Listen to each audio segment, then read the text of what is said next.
Fala guerreiro, fala guerreira, tudo bem? Professor João Antônio aqui. Olha só, estou aqui para te apresentar o meu mais novo projeto aqui no YouTube, o canal Física do Zero.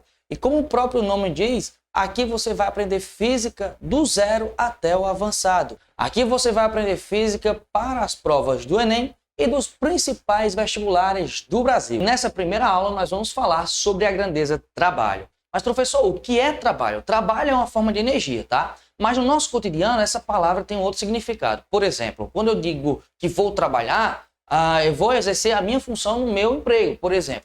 Na física esse conceito é totalmente diferente.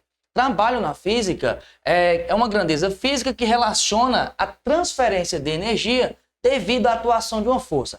Por exemplo, se eu empurrar aqui qualquer objeto, aplicar uma força sobre esse objeto, eu estarei produzindo um trabalho sobre esse objeto, fazendo com que ele se movimente, provocando um deslocamento. Então isso é trabalho de acordo com a física. E esse trabalho é definido como sendo, olha só, a força vezes o deslocamento vezes o cosseno do ângulo formado entre a força e o deslocamento.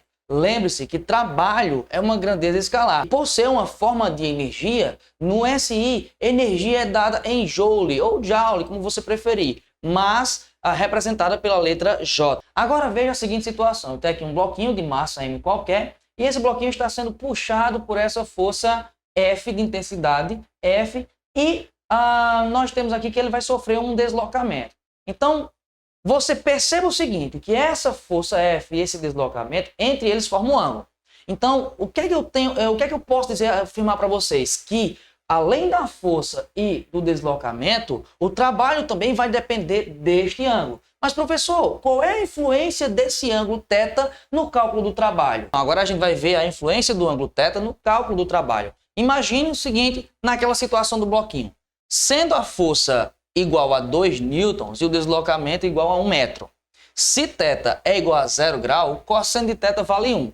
Então, substituindo os valores que a gente tem na formulazinha do trabalho que a gente conheceu no tópico anterior, veja bem, o trabalho vai ser igual a quem? A força que vale 2 newtons, vezes o deslocamento provocado que vale 1 metro, vezes o cosseno de θ que vale quanto? Vale 1. Então, o produto vai me dar um trabalho aqui positivo. E esse trabalho positivo vai me permitir classificar esse trabalho como um trabalho motor. Então, agora nessa situação, nós temos que a força continua sendo 2 newtons, o deslocamento 1 metro. Porém, o ângulo agora é 90 graus.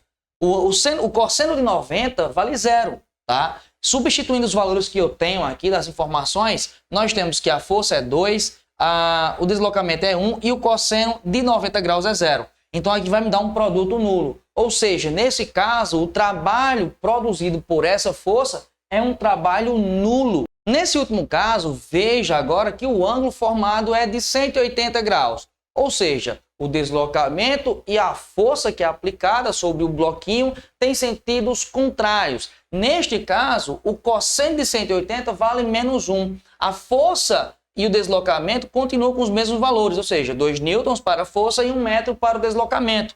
Mas o que é que vai acontecer? Quando eu substituir na formazinha do trabalho, nós temos que a força vai ser 2, o deslocamento 1 e o cosseno de 180 vale menos 1.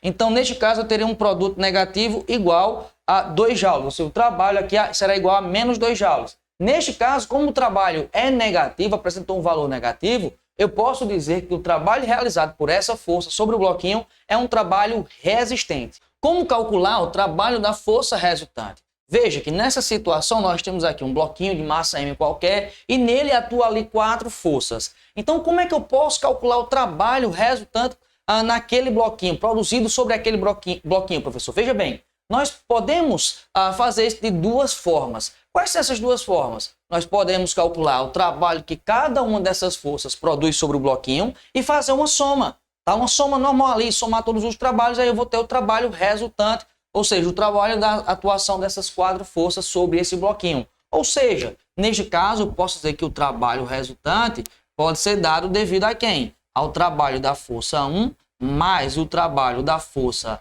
2, mais o trabalho da força 3, mais o trabalho da força 4. E como é que eu vou calcular o trabalho de cada uma dessas forças, professor? De acordo com a equação do trabalho, a expressão do trabalho que a gente viu anteriormente. Então, eu calculo o trabalho de cada uma delas, soma, eu terei o trabalho total, tá? E neste caso, eu sei que esse trabalho é resultado da atuação dessas 4 forças. E qual é a segunda maneira, professor? Fazendo, olha só, uma análise vetorial. Como assim? Eu vou fazer a análise vetorial das forças que agem na horizontal e na vertical. Daí eu vou encontrar 2 resultantes. Neste caso, a força resultante, ela vai ser escrita da seguinte forma. A força resultante ao quadrado igual a força resultante em x, que é na horizontal, ao quadrado, mais a força resultante em y elevado ao quadrado. Mas por que, professor, vou ter que fazer isso? Usar o teorema de Pitágoras. Porque quando você fizer isso, a análise vetorial, essas 2 forças aqui, ó, tá? Elas vão ficar perpendiculares entre si. E neste caso vai se formar ali um triângulo retângulo. E daí por isso que a gente vai trabalhar, ou seja, vai utilizar o teorema de Pitágoras para encontrar a força resultante. Encontrando a força resultante, agora fica fácil você calcular o trabalho produzido por ela sobre aquele bloquinho. Então, neste caso, o trabalho será igual a quem? O trabalho resultante vai ser igual a força resultante vezes o deslocamento provocado por essa força, tá? E assim eu posso encontrar o trabalho devido à atuação da força resultante e que é logicamente resultado da atuação dessas 4 forças. Guerreiro, se você gostou dessa aula, deixa o like aí, comenta aí embaixo qual foi a dúvida que ficou, que eu vou te responder. E se você ainda não é inscrito no canal, vai aqui embaixo também, procura um botão ali de se inscrever, ativa as notificações para quando eu enviar um novo vídeo, o YouTube te notificar e você ser o primeiro a assistir esse vídeo, tá? Então, faça tudo isso e eu te espero no próximo vídeo. Valeu!